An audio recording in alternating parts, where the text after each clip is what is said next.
وأشهد أن لا إله إلا الله وحده لا شريك له وأن محمدًا عبده ورسوله يا أيها الذين آمنوا اتقوا الله حق تقاته ولا تموتن إلا وأنتم مسلمون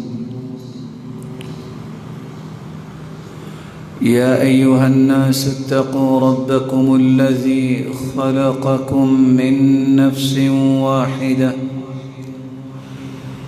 وخلق منها زوجها وبث منهما رجالا كثيرا ونساء واتقوا الله الذي تساءلون به والأرحام إن الله كان عليكم رقيبا يا أيها الذين آمنوا اتقوا الله وقولوا قولا سديدا يصلح لكم أعمالكم ويغفر لكم ذنوبكم ومن يطع الله ورسوله فقد فاز فوزا عظيما أما بعد فأعوذ بالله من الشيطان الرجيم من كان يريد العزة فلله العزة جميعا إليه يصعد الكلم الطيب والعمل الصالح يرفعه والذين يمكرون السيئات لهم عذاب شديد ومكر أولئك هو يبور وقال ابن القيم رحمه الله من عاش بالمكر مات بالفقر لائق التکریم سامعین مکرم، اللہ رب العزت ہم سب کے خالق و مالک ہیں، وہی رازق ہیں، وہی قادر مطلق ہیں، خوشیوں اور غمیوں کا مالک بھی وہ، عزتوں اور ذلتوں کا مالک بھی وہ، تونگری، آسودگی اور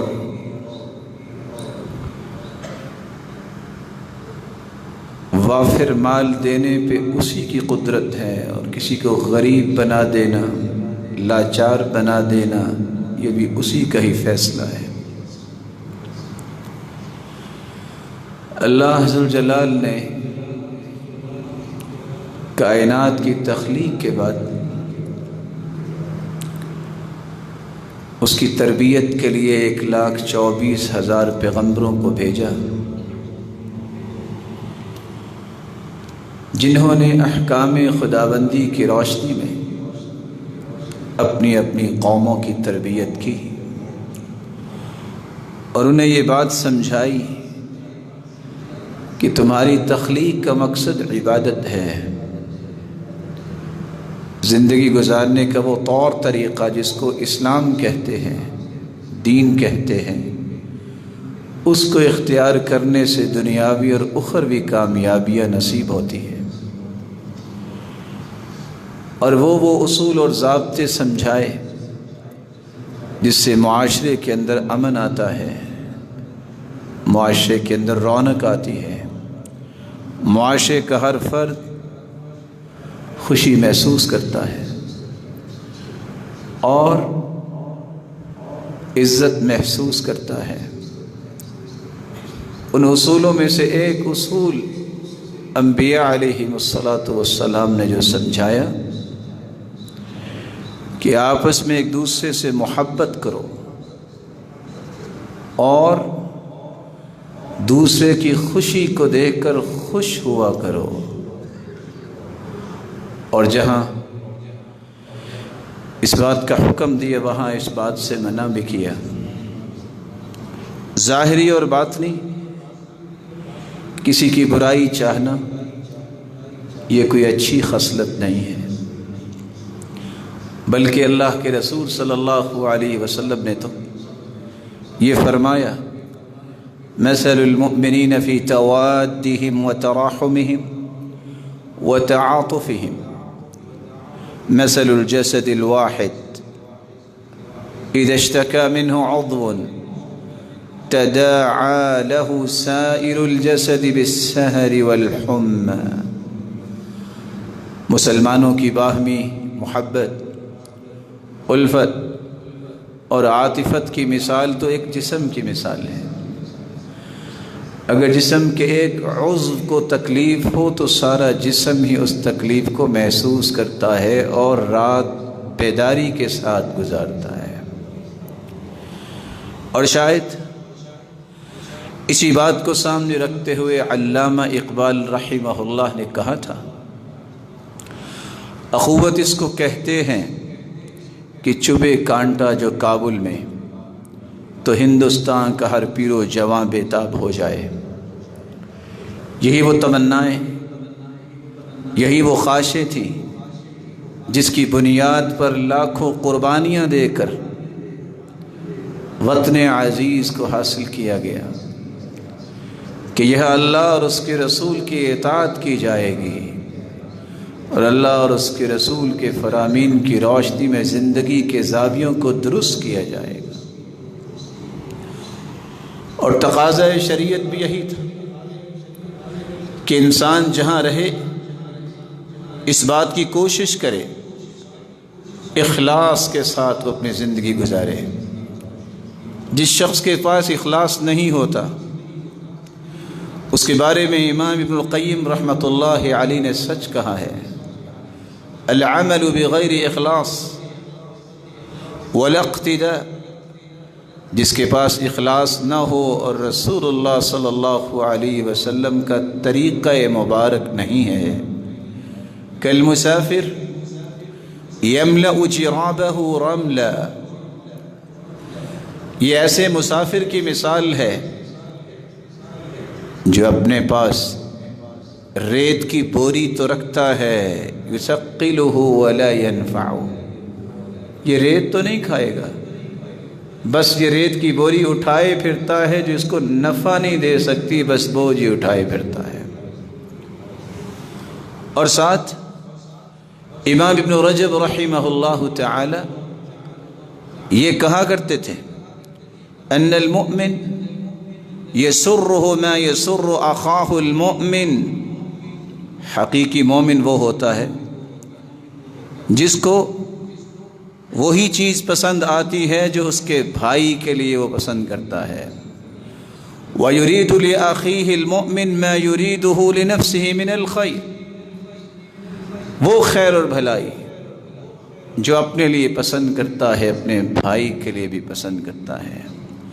وَهَذَا كُلُّهُ إِنَّمَا يَأْتِي مِنْ كَمَالِ مِنَ الْغِلِّ وَالْغِشِّ وَالْحَسَدِ، اور یہ کیفیت اس وقت تک انسان کو نصیب نہیں ہوتی جب تک اس کا دل دھوکے، فراڈ اور حسد سے بالکل پاک صاف نہ ہو جائے۔ وہ مسلمانوں کے لیے وہ چیز پسند نہیں کرتا جو اپنے لیے پسند کرتا ہے۔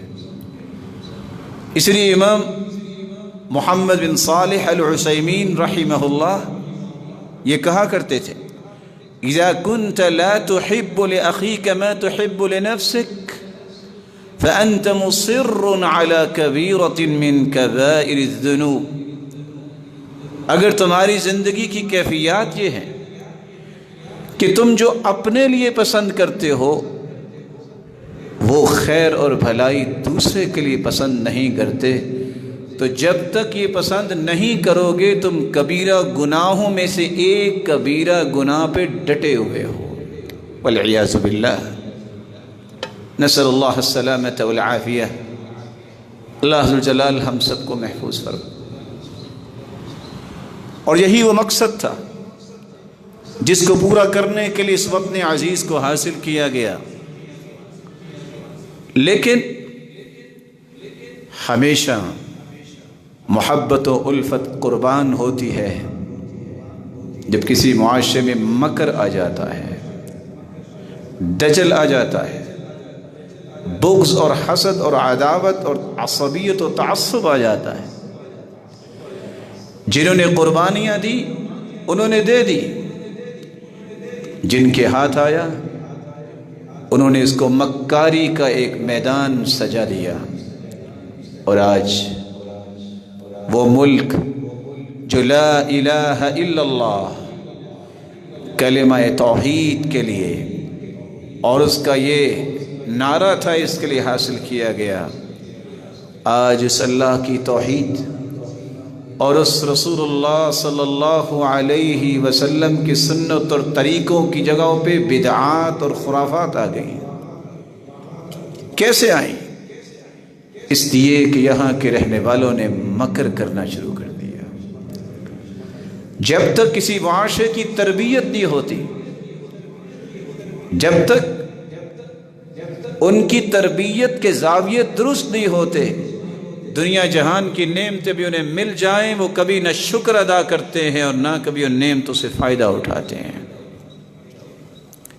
یہی وجہ ہے کہ آج مسلمان اس اسلامی ملک کے اندر بھی پریشان ہے۔ تو کیوں؟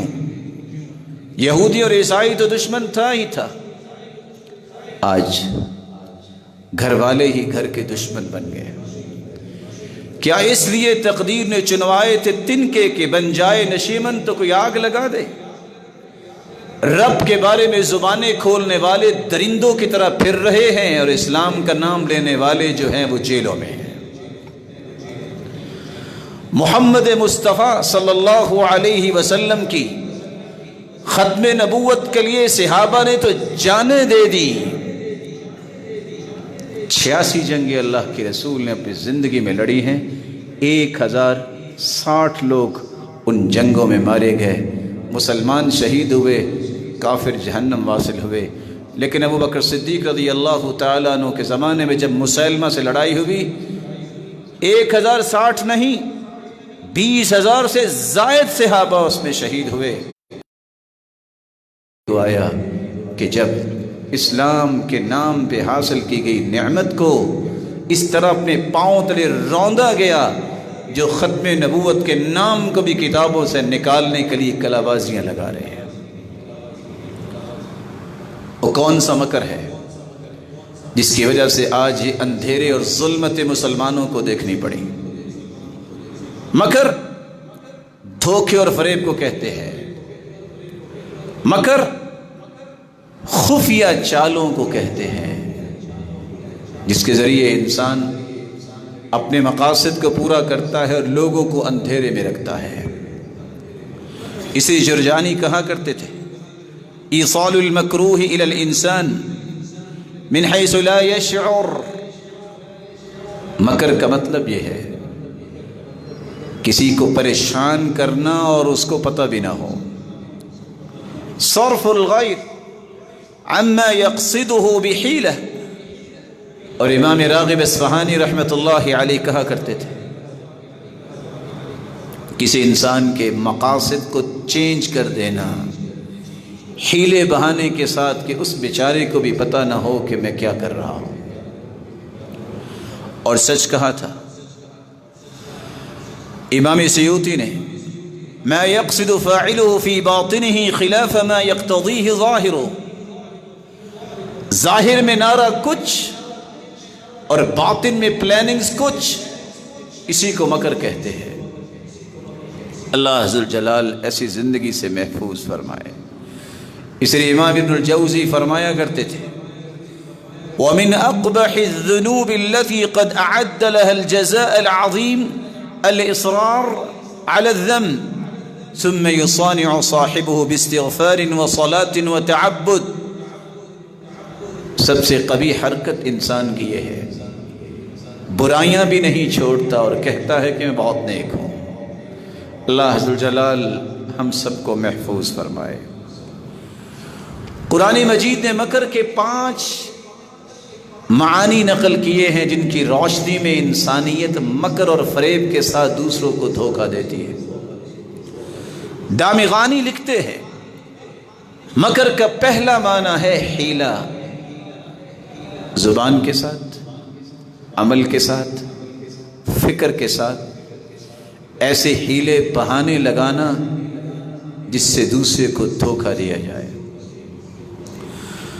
قال فرعون آمنتم به قبل أن آذن لكم إن هذا لمكر مكرتموه في المدينة لتخرجوا منها أهلها فسوف تعلمون۔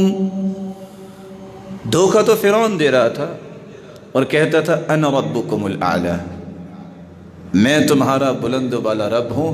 رب تو وہ ہے جس نے پوری کائنات کو پیدا کیا۔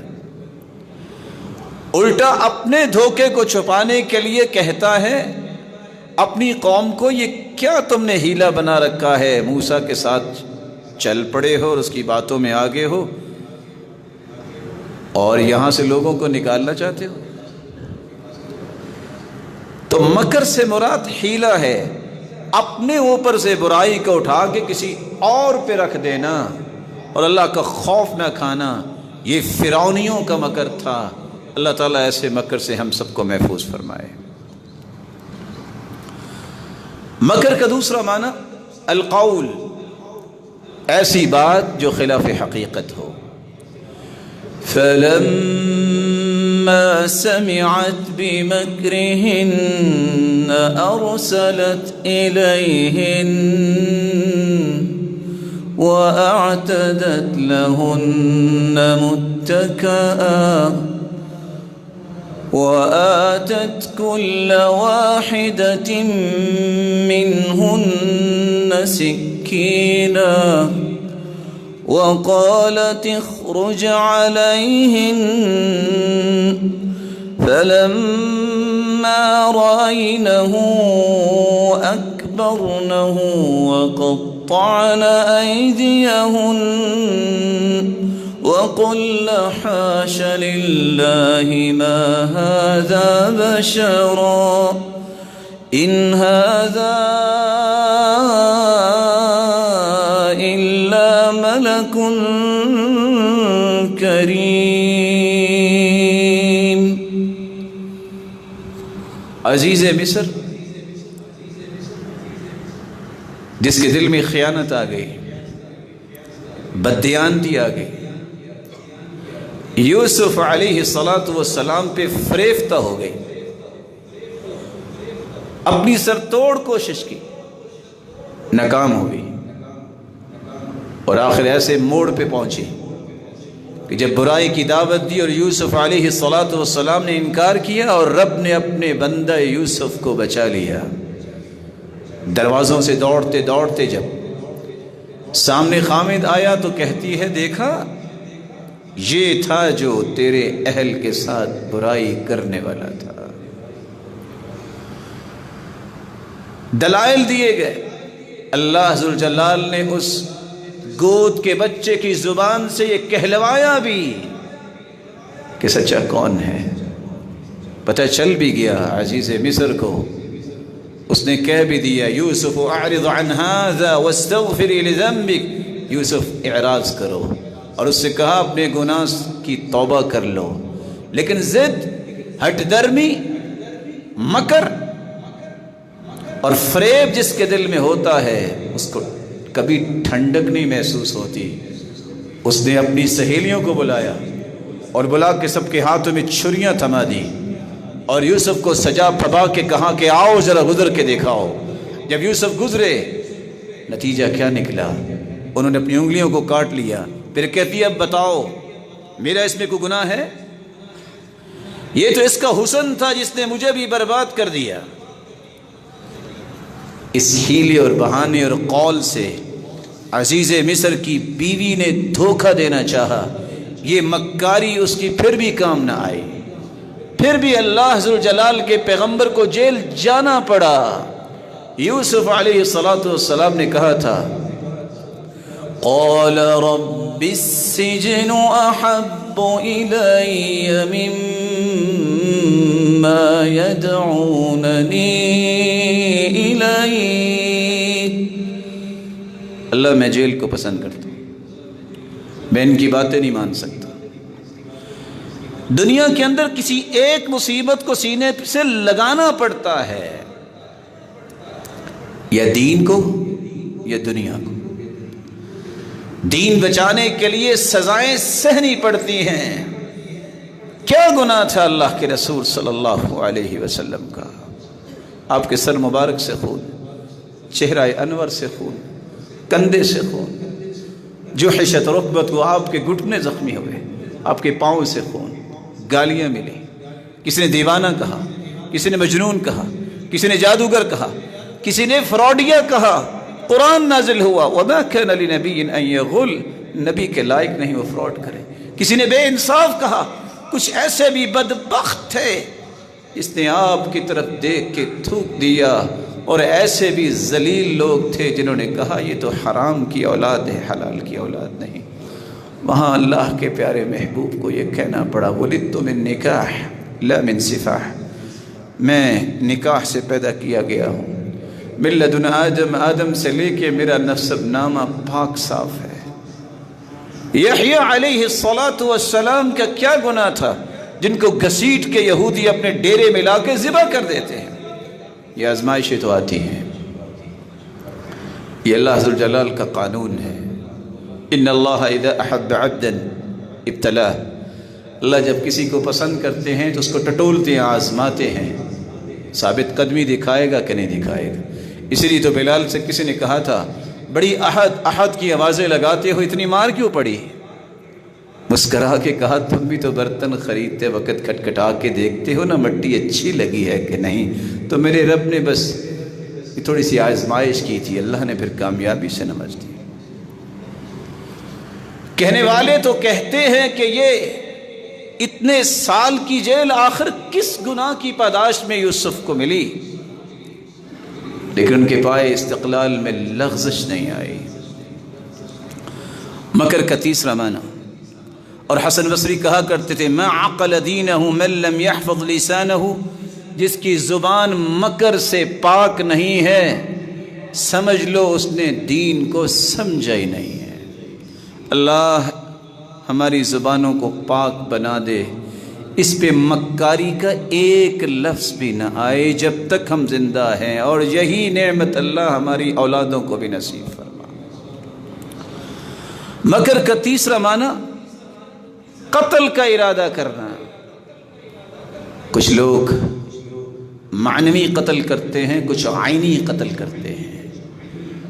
عینی قتل ہوتا ہے کسی کی جان ختم کر دینا کہ کام ہی ختم ہو گیا، اور کچھ معنوی قتل کے مرتکب ہوتے ہیں، ہے تو زندہ لیکن چلتی پھرتی لاش نظر آئے اور شمار اس کا زندوں میں ہو۔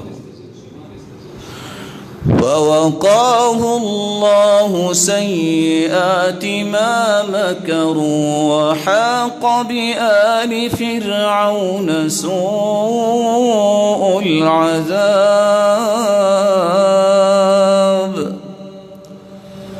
اللہ ذو الجلال نے موسیٰ علیہ السلام کو بھی فرعونیہ کے مکر سے بچایا، اور رب جب بچانا چاہتا ہے تو بہانے خود بخود بنتے ہیں۔ وہ چھوٹا سا بچہ کیسے صندوق میں ڈال کے موسیٰ کی ماں نے پانی کے سپرد کر دیا؟ کون محافظ تھا؟ کیسے وہ گھومتا گھومتا واپس آیا؟ کیسے وہ ماؤں کے پاس پہنچا؟ کسی کا دودھ نہیں اس نے پیا، اور آخر قرآن کہتا ہے وَحَرَّمْنَا عَلَيْهِ الْمَرَاضِعَ، کسی کا دودھ اس نے پیا ہی نہیں ہے، آخر پیا بھی ہے تو اپنی ماں کا دودھ پیا ہے۔ اور اللہ نے پھر پرورش بھی کروائی تو فرعون کی جھولی میں اس کی پرورش کروائی۔ وَإِذْ يَمْكُرُ بِكَ الَّذِينَ كَفَرُوا لِيُثْبِتُوكَ أَوْ يَقْتُلُوكَ أو يخرجوك ويمكرون ويمكر الله والله خير الماكرين۔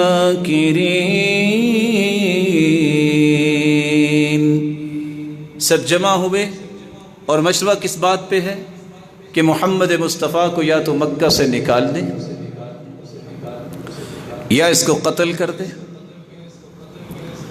اللہ فرماتے ہیں تم مکر کرتے ہو، تمہارے مکر کا جواب میں دوں گا۔ اور کیسے دیا؟ گھر سے اللہ کے پیارے پیغمبر نکلے ہیں، دائیں بائیں لاٹھیاں لے کے کھڑے ہیں کہ آج کام تمام کر دیں گے، اور اللہ کے رسول کی زبان پہ کہ لفظ تھا حسبنا اللہ ونعم الوکیل، اور آپ دروازے سے نکلے ہیں شاہت الوجوہ، چہرے سیاہ ہو گئے، اندھے ہو گئے، اللہ کے پیارے پیغمبر کو دیکھ ہی نہیں سکے۔ وَمَكَرُوا مَكْرًا وَمَكَرْنَا مَكْرًا وَهُمْ لَا يَشْعُرُونَ۔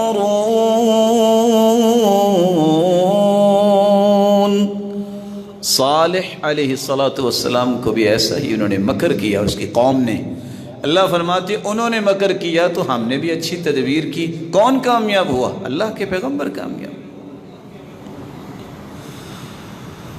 وَمَكَرُوا وَمَكَرَ اللَّهُ وَاللَّهُ خَيْرُ الْمَاكِرِينَ۔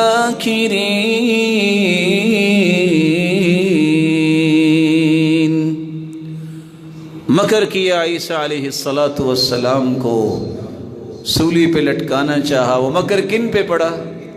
جس کی ایک خواہش تھی سولی پہ وہ لٹکا ہے، اللہ نے اپنے پیارے پیغمبر کو اٹھا لیا۔ وَمَا قَتَلُوهُ وَمَا صَلَبُوهُ وَلَكِنْ شُبِّهَ لَهُمْ۔ نہ اس اللہ کے پیغمبر کو قتل کر سکے، نہ اس کو سولی پہ چڑھا سکے۔ جس نے یہ مکر کیا تھا وہی قابو آ گیا۔ بَلْ رَفَعَهُ اللَّهُ، اللہ ذوالجلال نے اس کو اٹھا لیا، اور ان قریب اللہ ذوالجلال کے حکم سے وہ نازل ہوں گے اور پوری زمین پہ عدل کو قائم کریں گے، صلیب کو توڑیں گے، خنزیر کو قتل کریں گے، دجال کو قتل کریں گے۔ اللہ ذوالجلال ہم سب کو قرآن کی صحیح فہم عطا فرمائے۔ مکر کا چوتھا معنی یہ ہے کہ جب اللہ ذوالجلال کی نصرت اور مدد پہ اس کو یقین نہیں ہوتا تو پھر دوسری چیزوں کو اللہ کے شریک بنا دیتا ہے، شرک تک انسان پہنچ جاتا ہے۔ وَالَّذِينَ يَمْكُرُونَ السَّيِّئَاتِ لَهُمْ عَذَابٌ شَدِيدٌ مَنْ كَانَ يُرِيدُ الْعِزَّةَ فَلِلَّهِ الْعِزَّةُ جَمِيعًا۔ عزت کی بھوک ہے تو عزت تو اللہ کے پاس ہے، اس سے طلب کرو۔ عزت کسی غیر کے پاس جانے سے تو نہیں ملے گی، عزت تو اللہ کی اطاعت میں ہے، اللہ کے سامنے گرنے میں ہے، اللہ کی بات ماننے میں ہے، اللہ کا محبوب بننے میں عزت ملتی ہے، مکر کرنے سے تو عزت نہیں ملتی۔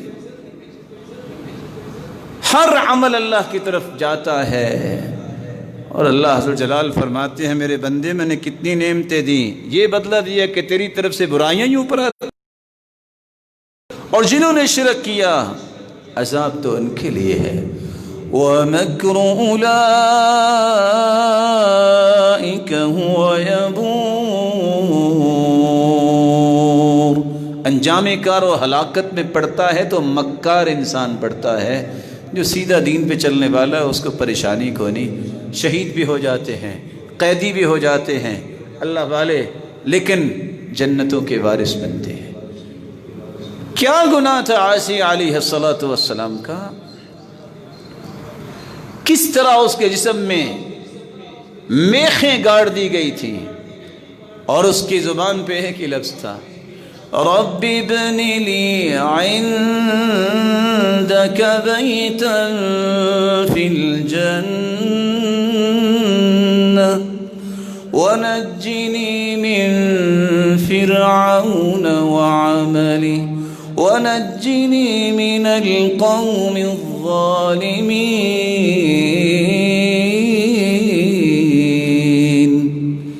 اللہ فرعونیوں سے بھی نجات دے دے، ظالموں سے بھی نجات دے دے۔ میں نے صدارتی محل چھوڑا ہے، اشارہ ابرو پہ 4000 غلام حرکت کرنے والوں کی قربانی دی ہے، اور اس مصیبتوں میں آ گئی ہوں۔ اللہ صرف ایک خواہش ہے، اپنے پاس میرا ایک گھر بنا دے۔ اللہ نے ملک الموت کو بھیجا، فکشف لها سترا عن بیتها، حکم ہوا کہ اس کا گھر اس کو دکھایا جائے۔ اللہ نے گھر دکھا دیا، دیکھ کے خوشی سے مسکرائی، اور ملک الموت نے مسکراتے ہی روح قبض کر۔ اللہ اپنے پیاروں کو ضائع نہیں کرتے، اس کے فیصلے ہیں۔ ہاں کچھ وقت ایسا ہوتا ہے کہ شماتت الاعداء ہوتی ہے، دشمن باتیں کرتے ہیں، لیکن میرا مالک کسی کو ضائع نہیں کرتا، یہ اس کے وعدے ہیں۔ اور لوگ دیکھ رہے ہوتے ہیں، اچھا ایسا ہوا؟ نہیں، انبیاء اور صلحاء، تابعین اور تبع تابعین، یہ تاریخ ہے پوری۔ دشمن آئے بھی، 70 مفتیوں نے اس بات کا فتویٰ دیا تھا امام احمد بن حنبل کو سولی پہ لٹکایا جائے۔ کیوں؟ یہ قرآن کو مخلوق نہیں کہتا۔ وہ 70 کون تھے؟ ان کے ناموں کا بھی کسی کو پتہ نہیں، نام آج بھی زندہ ہے تو احمد بن حنبل کا زندہ ہے۔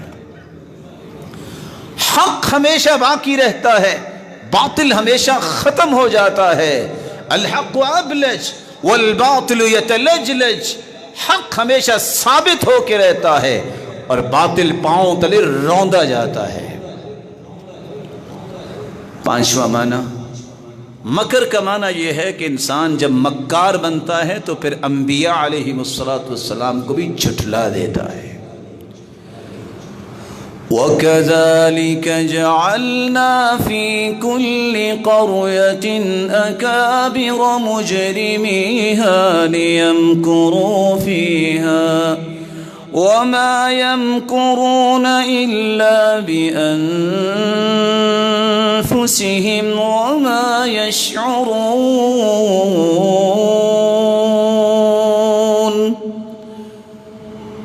ہر شہر اور ہر بستی میں جو بڑے مجرم ہوتے ہیں وہ نیکی کے خلاف مکاری کرتے ہیں۔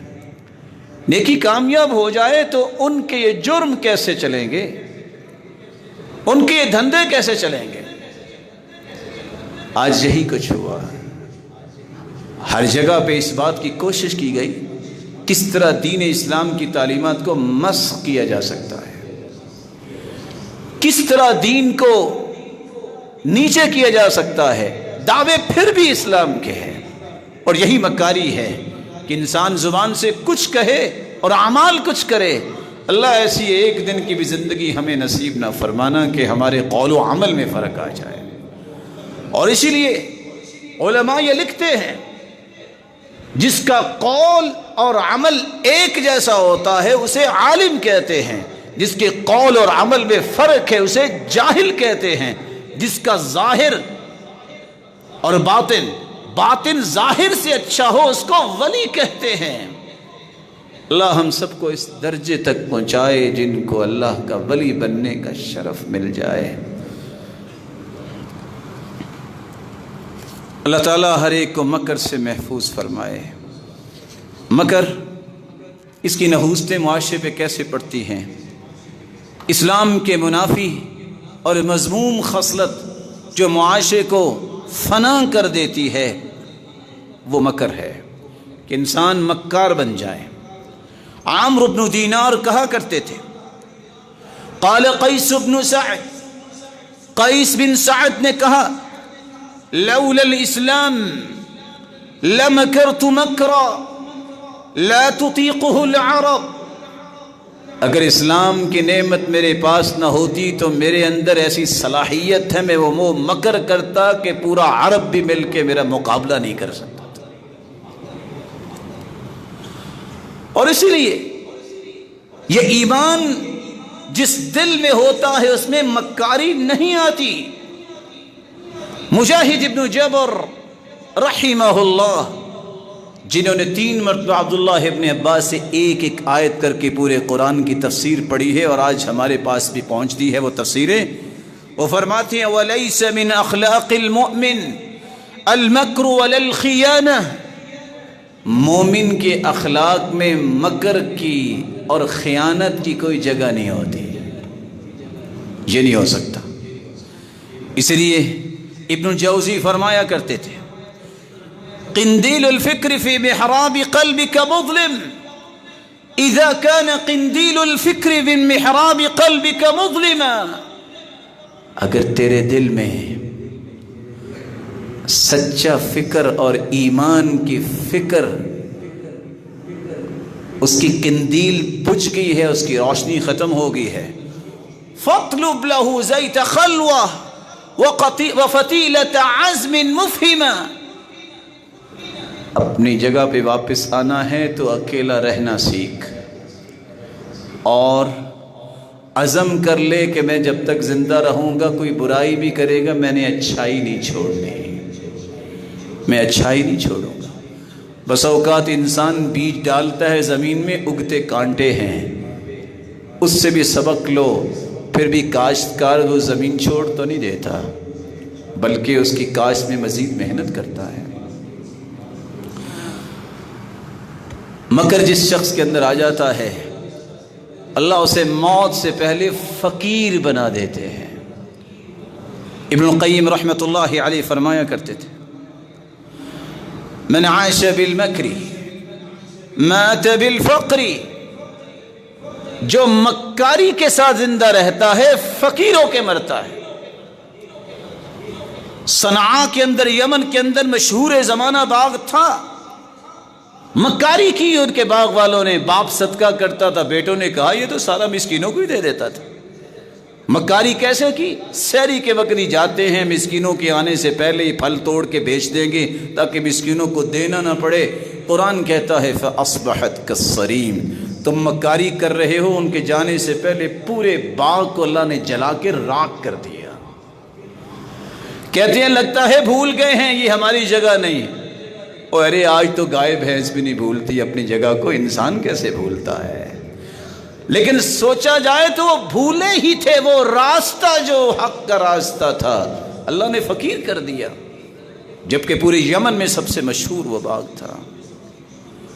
مکاری کی یہودیوں نے، اللہ نے منع کیا تھا کہ اتوار کے دن تم نے شکار نہیں کرنا، انہیں مکاری کی، نالیاں بنا کے ہفتے کی ذخیرہ کر لیتے تھے، چلو گزر جائے گا دن تو مچھلیاں پکڑ کے کھا لیں گے۔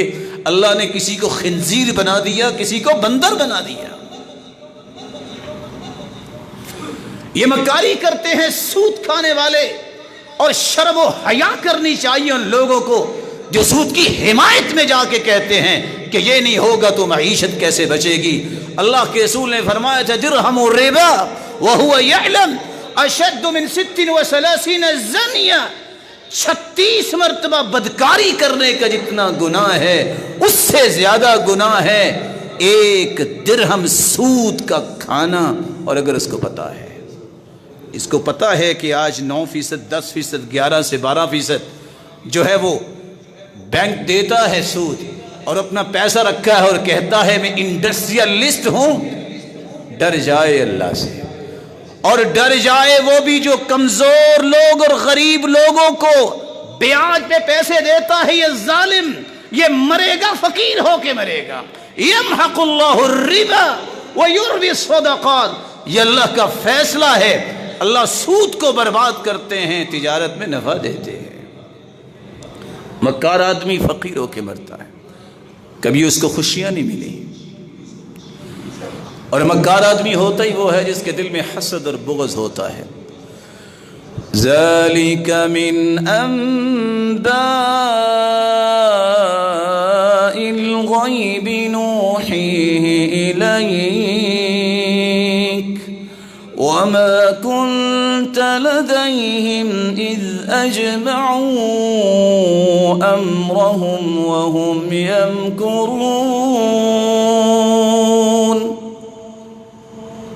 غور کی بات ہے، اللہ کے رسول نے معاشرے کا کیا بگاڑا تھا؟ ابو جہل کو حسد تھا۔ اخنس بن شریک نے کہا بھئی سمجھ نہیں آتی، ساتھ تو اس کا قرآن سنتے ہو، ساتھ کہتے ہو کہ وہ جھوٹا ہے، بات کیا ہے؟ کہتے یار بات بتاؤں، انہوں نے حاجیوں کو ستو پہ لائے، بنو ہاشم نے تو ہم نے بھی پلائے، انہوں نے غلام آزاد کیے تو ہم نے بھی کیے، انہوں نے جو ہے قربانیاں کی تو ہم نے بھی قربانیاں کی۔ اب یہ کہتے ہیں کہ وہ نبی بن گیا، ہم نبوت کہاں سے لائیں؟ اگر اس کی بات مان لیتے ہیں تو اس کے تابع ہو جائیں گے، یہ نہیں ہو سکتا۔ شیطان کو کیا ہوا تھا؟ میں سجدہ کروں؟ حسد تھا۔ آج اس حسد کی وجہ سے مکار بنتے ہیں لوگ، حالانکہ الحسود لا یسود قاعدہ ہے، حاسد کبھی بادشاہ نہیں بنتا۔ حاسد اپنا نقصان کرتا ہے، اس کا نقصان نہیں کرتا۔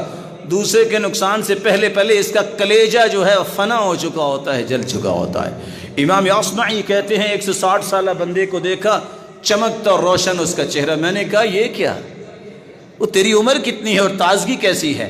اس نے مسکرا کے کہا ترکت الحسد وبقی الجسد، میں نے حسد کو چھوڑا، اللہ نے میری تر و تازگی کو باقی رکھا ہے۔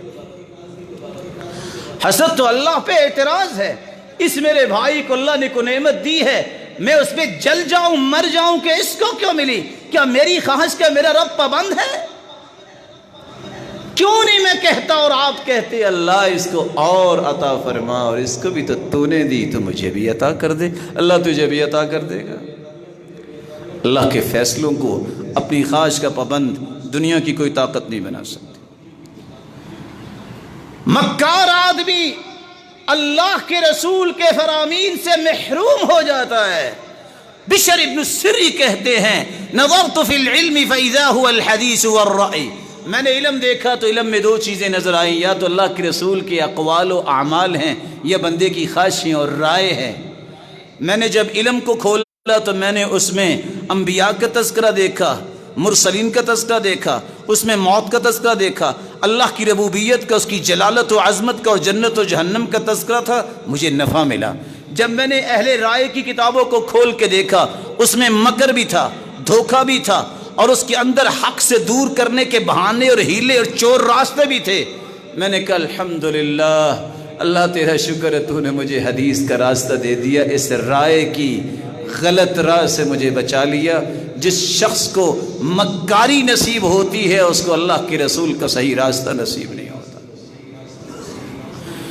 یہ بربادی کا راستہ ہے، اور حاصل وہی کرتا ہے جو برباد ہونا چاہتا ہے۔ فانظر كيف كان عاقبة مكرهم أنا دمرناهم وقومهم أجمعين۔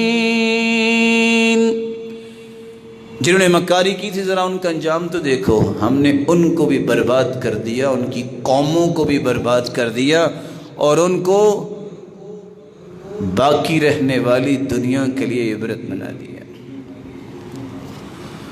مختلف عذاب اس شخص کی زندگی میں اور آخرت میں آئیں گے اگر توبہ نہیں کرتا جو مکار ہے۔ أَفَأَمِنَ الَّذِينَ مَكَرُوا السَّيِّئَاتِ أَن يَخْسِفَ اللَّهُ بِهِمُ الْأَرْضَ أَوْ يَأْتِيَهُمُ الْعَذَابُ مِنْ حَيْثُ لَا يَشْعُرُونَ أَوْ يَأْخُذَهُمْ فِي تَقَلُّبِهِمْ فَمَا هُمْ بِمُعْجِزِينَ أَوْ يَأْخُذَهُمْ عَلَى تَخَوُّفٍ فَإِنَّ رَبَّكُمْ لَرَؤُوفٌ رَحِيمٌ۔ کتنے مکار لوگ تھے، قومیں تھی، اللہ نے ان کو زمین میں دھنسا دیا۔ قارون کہاں گیا؟ کہاں گیا اس کے خزانے؟ حامان کہاں گیا؟ فرعون کہاں گیا؟ اور کتنے لوگ ایسے تھے جن کو فرشتے نے چیخ لگائی اور ان کے دل پھٹ گئے، کس قدر خوف ان پہ طاری ہو گیا۔ مکار لوگ کبھی بھی اللہ کے عذاب سے نہیں بچتے۔ اللہ ہم سب کو مکاری سے محفوظ فرمائے۔ یہ یہودیوں کی خصلت ہے، اس لیے قرآن کہتا ہے وَمَكَرُوا وَمَكَرَ اللَّهُ وَاللَّهُ خَيْرُ الْمَاكِرِينَ۔ انہوں نے خفیہ تدبیر کی، انہیں کو دیا، ان کے سر پہ آیا، مسلمانوں کا کچھ نہیں بگڑا۔ کافروں اور مشرکوں کا یہ رویہ ہے، وہ مکار اور مکاری کرنے والے ہوتے ہیں، مومنوں کا یہ رویہ نہیں ہوتا۔ قرآن مجید میں اللہ عز و جلال فرماتے ہیں بل زین للذین کفروا مکرهم وصدوا عن السبیل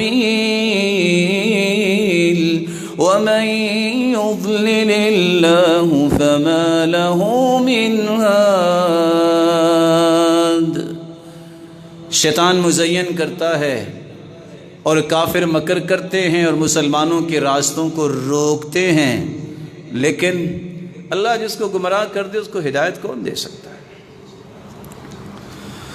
وَقَدْ مَكَرَ الَّذِينَ مِن قَبْلِهِمْ فَلِلَّهِ الْمَكْرُ جَمِيعًا يَعْلَمُ مَا تَكْسِبُ كُلُّ نَفْسٍ وَسَيَعْلَمُ الْكُفَّارُ لِمَنْ عُقْبَى الدَّارِ۔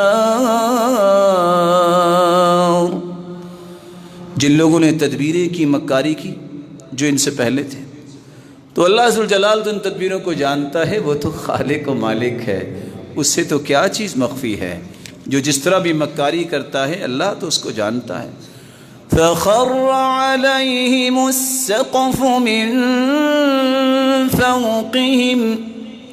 دوسری جگہ اللہ تعالیٰ فرماتے ہیں فَأَتَى اللَّهُ بُنْيَانَهُم مِّنَ الْقَوَاعِدِ فَخَرَّ عَلَيْهِمُ السَّقْفُ مِن فَوْقِهِمْ وَأَتَاهُمُ الْعَذَابُ مِنْ حَيْثُ لَا يَشْعُرُونَ۔ جنہوں نے مکاری کی اللہ نے ان کی بنیادیں اکھیڑ دی اور ان کے اوپر چھتیں آن گر پڑی، کیا بچا ہوگا؟ اللہ عز و جلال اس لیے اپنے پیغمبر کو یہ تسلی دیتے ہیں وَلَا تَحْزَنْ عَلَيْهِمْ وَلَا تَكُنْ فِي ضَيْقٍ مِّمَّا يَمْكُرُونَ۔ میرے محبوب یہ کافر اور مشرک جو مکاریاں کرتے ہیں، آپ غم نہ کیجیے، آپ کے دل میں تنگی پیدا نہیں ہونی چاہیے، کیونکہ فیصلہ تو میں نے کرنا ہے، ان کی خواہشوں کے مطابق تو فیصلہ نہیں ہوگا۔ اس لیے علماء یہ لکھتے ہیں کہ گناہوں کی بنیاد 4 صفات ہیں، ان 4 صفات سے انسان کو بچنا چاہیے۔ صفات ربوبیہ، کچھ لوگ اپنے آپ کو اتنا اونچا لے جاتے ہیں کہ رب سمجھنے لگ جاتے ہیں۔ کیسے؟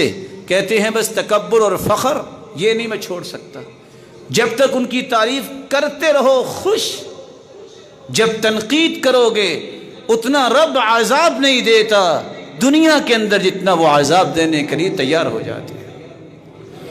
اور مولانا اسماعیل صرفی رحمہ اللہ کتنی خوبصورت بات لکھتے ہیں، یہ وہ ہستی ہے جس ہستی کے کہنے پہ اس مرکز کی بنیاد رکھی گئی تھی۔ وہ کہا کرتے تھے یہ تعریف کی بھوک اتنی بری بھوک ہے، بندہ روزہ تو رکھ لیتا ہے، کھانے پینے بغیر صبر کر لیتا ہے، لیکن جب یہ بیماری کسی کو لگ جائے کہ بس میں تعریف ہی سنوں گا، میں کوئی تنقید نہیں سن سکتا، یہ بیماری ایسی ہے یہ موت تک جاتی ہے، اگر توبہ نہ کرے کبھی بندہ یہ جو سیر نہیں ہوتا جتنی بھی اس کی تعریف کرے۔ یہ ربوبیت کی صفات ہیں، یہ اللہ کی صفات ہے، اس کی تعریف کی جائے۔ اللہ کے رسول صلی اللہ علیہ وآلہ وسلم کے متعلق امام شافعی کیا کہتے ہیں؟ من اراد ان يسلم من كلام الناس فهو مجنون لانهم قالوا عن الله ثالث ثلاثه وقالوا عن رسوله ساحر ومجنون۔ جو کہتا ہے کہ میرے بارے میں کوئی لفظ بولے ہی نہ، یہ تو دیوانہ انسان ہے، لوگوں نے تو رب بھی 3 بنا لی، لوگوں نے تو رسول کو بھی دیوانہ اور مجنون کہا، یہ کون ہے جو کہتا ہے کہ میرے بارے میں کوئی زبان نہ کھولے؟ یہ صفات ربوبیت ہے، یہ اپنے اندر صفات نہیں لانی چاہیے کہ اب میں اتنا ہی اونچا ہو گیا ہوں کہ رب کی شان جو ہے، عظمت جو ہے اس تک پہنچ گیا ہوں۔ اللہ ہم سب کو محفوظ فرمائے۔ اور نہ ہی نبوت کے درجے پہ پہنچنا چاہیے انسان کو، اس کی توہین جو ہے اس کی سزا ہے۔ کسی انسان کے بارے میں کوئی بات کرتا ہے تو زیادہ سے زیادہ یہ ہے، سلف کہتے تھے جو اس کان میں مجھے گالی دے اور اس کان میں آہستہ سے آ کے کہتے مجھے معاف کر دو تو میں اسی وقت معاف کر دیتا ہوں۔ عدی بن حاتم کو گالی دی، وہ اپنے غلام کو کہتے ہیں جاؤ ذرا اس سے کہو بھائی میں آپ کو کھانا پیش کروں، آپ کھانا کھائیں گے، یہ اس کا علاج۔ دوسری صفات شیطانیہ، بعض لوگوں کے اندر شیطانی صفات آتی ہے، حسد، بغاوت، حیلہ، مکاری، خداع، دھوکہ، نفاق اور معاشرے میں فساد پھیلانا، یہ شیطانی صفات ہیں۔ جب تک یہ شیطانی صفات ختم نہیں ہوں گی یہ کام بھی ختم نہیں ہوں گے۔ کثرت سے اعوذ باللہ، کثرت سے اعوذ بوجہ اللہ، اعوذ باللہ السمیع العلیم، لا حول ولا قوت الا باللہ پڑھنے سے اس مصیبت سے جان چھوٹتی ہے۔ تیسری صفت جس کی وجہ سے انسان گناہ کرتا ہے بہیمیہ صفات، جانوروں کی صفات، پیٹ کی شہوت کو پورا کرنا۔ جانوروں کو اور غرض ہی کو نہیں، بس ان کو کھانا چاہیے، حلال ہے حرام ہے، پاک ہے ناپاک ہے، اس کو کوئی غرض نہیں ہوتی۔ آپ دیکھتے ہیں کہ جانور کیا کچھ کھا جاتے ہیں۔ نتیجتاً جب پاکیزہ چیز پیٹ میں جائے گی نہیں تو اعمال بھی پاکیزہ نہیں ہوتے۔ اللہ ہم سب کو محفوظ فرما دے۔ اور کچھ صفات چوتھی جو ہیں سبعیہ ہوتی ہیں، درندوں کی صفات، جب انسان کے اندر آ جائے تو پھر وہ قتل بھی کرتا ہے، لوگوں کے مال بھی لوٹتا ہے، پھر حسد اور بغض اور عداوت اس کے دل میں اس طرح براجمان ہو جاتی ہے۔ یہ درندوں کی صفات ہے۔ درندہ جنگل میں جہاں کھڑا ہے وہ نہیں برداشت کرتا کہ کوئی اور بھی ہو، وہ قتل تو ہو جاتا ہے، وہ دوسرے کو مار دھاڑ کے کھا تو جاتا ہے لیکن برداشت نہیں کرتا۔ یہ درندوں کی صفات سے بھی اللہ کی پناہ مانگنی چاہیے۔ اللہ ہم سب کو اور ہماری اولاد کو محفوظ فرمائے۔ لیکن یاد رکھنے والی بات یہ ہے کہ جو مکار ہوتا ہے اس کی مکاری ہمیشہ اس پر ہی آتی ہے، لوگوں کا نقصان نہیں ہوتا۔ قرآن مجید میں اللہ فرماتے ہیں استکبارا فی الارض ومکر السیئ ولا یحیق المکر السیئ الا بأہلہ۔ جو زمین میں تکبر کرتے ہیں اور مکاری کرتے ہیں، یاد رکھنا چاہیے کہ مکاری کا نتیجہ مکار کو ہی ملتا ہے، دوسرے کا نقصان نہیں ہوتا۔ اس لیے محمد بن کعب القرظی اور ابن قتیبہ کہا کرتے تھے تین ایسے کام ہیں جو بندہ کرتا ہے اگر توبہ نہیں کرتا تو اس کے ساتھ بھی ہوتے ہیں۔ البغی، جو بغاوت کرتا ہے اس کے ساتھ بھی بغاوت کی جاتی ہے۔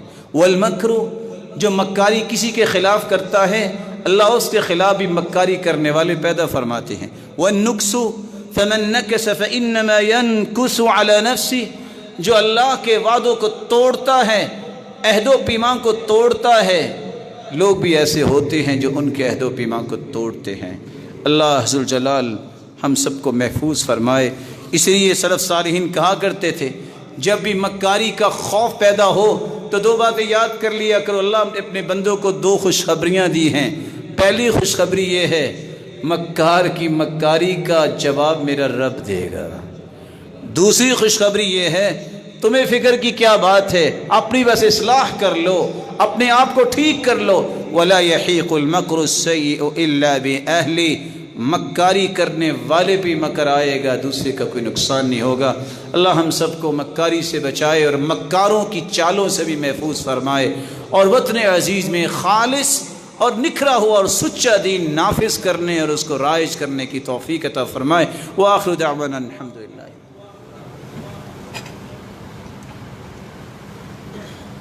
الحمد للہ علی احسانہ والشکر له على توفیقہ وامتنانہ، اما بعد فاعوذ باللہ من الشیطان فانہ عدو للانسان۔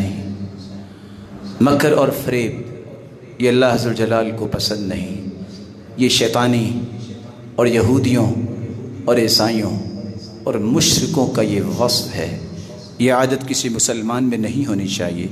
اس لیے اللہ کے رسول نے فرما دیا تھا، صحیح الجامع کی روایت 6408، من غشنا فلیس منا، جو دھوکہ کرتا ہے ہمارے ساتھ اس کا تعلق ہمارے ساتھ نہیں ہے۔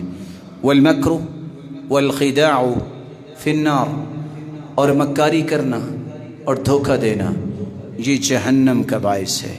اور قیس ابن سعد کہا کرتے تھے لولا انی سمعت رسول اللہ صلی اللہ علیہ وسلم یقول المکر والخدیعۃ والخیانۃ فی النار لکنت من امکر الناس، اگر میں نے اللہ کے رسول کی یہ بات نہ سنی ہوتی کہ مکاری کرنا، دھوکہ دینا، خیانت کرنا یہ جہنم کا باعث ہے، تو میں دنیا میں سب سے بڑا مکار ہوتا۔ میرے اندر یہ صلاحیت تھی، لیکن میں نے اللہ کے رسول کی یہ بات سن لی، میں نے پھر زندگی میں مکاری نہیں کی۔ اس لیے سیدنا ابو بکر صدیق رضی اللہ تعالیٰ عنہ فرماتے ہیں، جامع ترمذی کی روایت 1963، لا يدخل الجنت خب ولا منان ولا بخیل، جو مکاری کرنے والا ہے، خفیہ چالیں چلنے والا ہے، اور احسان جتلانے والا ہے، اور بخیل ہے، یہ جنت میں نہیں جائے گا۔ رسول اللہ صلی اللہ علیہ وآلہ وسلم اس لیے دعا سکھا گئے ہیں کہ تم یہ دعا کیا کرو۔ کان من دعائه، اللہ کے رسول کی یہ دعا تھی، اللہم انی اعوذ بک من جار السوء، اللہ برے پڑوسی سے میری حفاظت فرما، میں تیری پناہ چاہتا ہوں۔ ومن زوج تشیبنی قبل المشیب، اللہ میں ایسی بیوی سے پناہ چاہتا ہوں جو بڑھاپے سے پہلے مجھے بوڑھا کر دے۔ ومن ولد یکون علی ربا، اللہ ایسی اولاد سے میں پناہ چاہتا ہوں جو میرا ہی باپ بن جائے۔ ربا ومن مال یکون علی عذابا، اللہ ایسے مال سے میں تیری پناہ چاہتا ہوں جو میرے لیے وبال جان بن جائے۔ اور دوسری روایت کے الفاظ ہیں، اے اللہ اعوذ بک من زوجۃ تشیبنی قبل المشیب، اے اللہ میں اس بیوی سے پناہ مانگتا ہوں جو مجھے اتنا پریشان بڑھاپے سے پہلے میں بوڑھا ہو جاؤں۔ ومن ولد یکون علی فتنہ، اللہ ایسی اولاد سے بھی میں پناہ مانگتا ہوں جو میرے لیے فتنہ بن جائے۔ ومن مال یکون علی وبالا، اور ایسے مال سے میں پناہ مانگتا ہوں جو میرے لیے عذاب اور وبال بن جائے۔ ومن خلیل ماکر عینہ ترانی وقلبہ یرعانی ان یتجسس ویتقطع، میں ایسے دوست سے بھی پناہ مانگتا ہوں جو میرا خلیل ہے، گہرا دوست ہے، اس کی آنکھ تو دیکھتی ہے، مسکراتا ہے، لیکن قلبہ یرعانی، لیکن قلبی طور پہ جاسوسی کرتا ہے، اور اس کا جی چاہتا ہے میرے ہاتھ میں آئے تو میں کاٹ کھاؤں۔ اور آگے روایت کے الفاظ سلسلہ صحیحہ کے 3137، ان رأى حسنة دفنها وان رأى سیئة اذاعها، ایسا مکار دوست جو اچھائیوں کو دیکھتا ہے تو دفنا دیتا ہے، جب وہ میری کمی کوتاہی کو دیکھتا ہے تو دنیا میں اڑا دیتا ہے۔ اللہ ایسے مکار دوست سے میں تیری پناہ مانگتا ہوں۔ اور یاد رکھیے گا، اس لیے سچ کہا کسی نے کہا ان لوگوں کے ساتھ جو مکاری کرتے ہیں، کسی نے پوچھا کیا کرنا چاہیے، کہا بیٹا جن کی طبیعت خراب ہو ان کے ساتھ تو بندہ گزارا کر سکتا ہے، لیکن جن کی تربیت خراب ہو ان کے ساتھ کیسے گزارا کرو گے۔ اور سچ کہا جو اپنوں کے ساتھ مکاری کرتا ہے وہ ہمیشہ غیروں کی قدموں میں گرتا نظر آتا ہے۔ مسلمانوں کے ساتھ مکاری چھوڑ دو، یہودی تمہارے دشمن ہیں، عیسائی تمہارے دشمن ہیں، یہ تمہارے انبیاء کو گالیاں دینے والے ہیں، اس لیے مسلمانوں کے ساتھ مکاری نہ کرو، مسلمانوں سے محبت کرو، احترام دو۔ اور سچ کہا تھا جس نے کہا تھا انسان کی پیمائش اور پہچان تو دو وقتوں میں ہی ہوتی ہے، ایک وقت جب وہ تنہا رہ جائے تو صبر کیسا کرتا ہے، تنہائی میں صبر دیکھا جاتا ہے، شہنائی میں رویہ دیکھا جاتا ہے۔ جب انسان کو مال و دولت مل جائے، سب نعمتیں مل جائیں، پھر اس کا رویہ دیکھنا ہوتا ہے کہ اب اس کا رویہ کیسا ہے۔ اللہ ذوالجلال ہمارے رویوں کو وہ بنائے جو اللہ ذوالجلال کو پسند آ جائے۔ وَكَانَ أَبُوهُمَا صَالِحًا، قرآن مجید میں اللہ ذوالجلال فرماتے ہیں کہ وہ مسکین جن کا باپ تو نیک تھا، اللہ نے ان کے لیے خزانوں کی حفاظت فرمائی۔ وَكَانَ أَبُوهُمَا صَالِحًا، کہا جاتا ہے کہ اس کا نام تھا کاسح، یہ کاسح نیک انسان تھا۔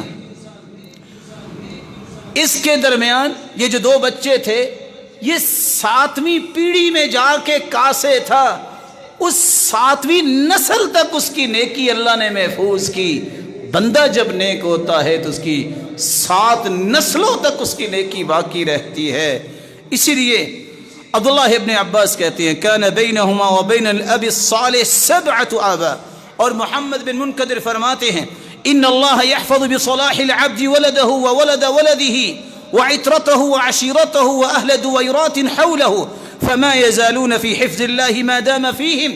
بندہ جب نیک ہو جائے تو اللہ اس کی نیکی کا بدلہ اس کو بھی دیتے ہیں، اس کی اولاد کو بھی، اس کی اولاد اور اولاد کو بھی، اور اس کے گھر جتنے، ان کے گھروں کے ارد گرد جتنے گھر ہوتے ہیں اللہ ان پہ بھی خیر فرماتے ہیں اور ان کی حفاظت فرماتے ہیں۔ اور وہ باپ کی نیکی کیا تھی؟ وہ خزانہ چھپا کے کیا گیا تھا؟ مال تو تھا ہی تھا، لکھنے والوں نے تو یہ لکھا ہے کان الکنز صحفا فیہا علم، وہ علم کے صحیفے چھوڑ کے گیا تھا۔ اس لیے سعید بن مسیب کہتے ہیں فَأَذْكُرُ وَلَدِي فَأَزِيدُ فِي صَلَاتِي، میں نماز پڑھتا ہوں مجھے میری اولاد یاد آتی ہے، میں اور عبادت کرتا ہوں تاکہ میری اولاد کو اس کی خیر پہنچے۔ اور کس طرح عبداللہ ابن سعید ابن مسیب رحمہ اللہ تعالی اور عبداللہ ابن مسعود انما يصلي من الليل وابنه صغير نائم بجواره ينظر إليه قائلا من أجلك يا بني ويتلو وهو يبكي وكان أبوهما صالحا۔ عبداللہ بن مسعود رات کرتے چھوٹا بچہ ساتھ سویا ہوتا، فارغ ہو کے اس کو دیکھتے اور رونے لگ جاتے، پھر نماز شروع کر دیتے اور کہتے لِأَجْلِكَ يَا بُنَيْ، بیٹا تیرے لیے میں اور نماز پڑھنے لگا ہوں تاکہ یہ نیکی تیرے اندر بھی آ جائے۔ آج مکاری مسلمانوں اگر تم کرتے ہو تمہاری اولادیں بھی مکار بنیں گی، اس لیے اگلی نسل کی حفاظت کی بھی ضرورت ہے۔ مکاری چھوڑیے، محبت کو فروغ دیجئے، احترام دینا سیکھیے، عزت دینا سیکھیے، تکریم دینا سیکھیے، اور چال بازیوں سے اپنے آپ کو بچائیے۔ اللہ ذوالجلال ہم سب کو ہر قسم کے مکر اور فریب سے محفوظ فرمائے، اور قیامت کے دن اپنے محبوب کی رفاقت نصیب فرمائے، اور اللہ ذوالجلال اپنے دیدار کا مستحق بنائے۔ اس وطن عزیز کو اللہ نے آزاد کیا تھا اس طرح کی مکاریوں اور فریبوں سے، اے اللہ ایسے لوگوں سے بھی اس کو آزاد کر دے جو اس کو برباد کرنے والے ہیں۔ مولا کریم اس میں خیر کو جاری فرما، علم اور اللہ برکت کو رواج دے۔ مولا کریم جہاں عزتوں کی حفاظت ہو، جہاں بڑوں کی حفاظت ہو، جہاں تیرے پیغمبر اور تیرے پیغمبر کے صحابہ کی عزتوں کی حفاظت ہو، دین کی حفاظت ہو، ایسا اس وطن عزیز کو بنا، ایک دوسرے کی عزت کرنے والے، محبت کرنے والے بنا، اور ایک دوسرے کی دشمنی کرنے والوں سے اے اللہ ہماری جان چھڑا۔ وآخر دعوانا الحمدللہ رب العالمین۔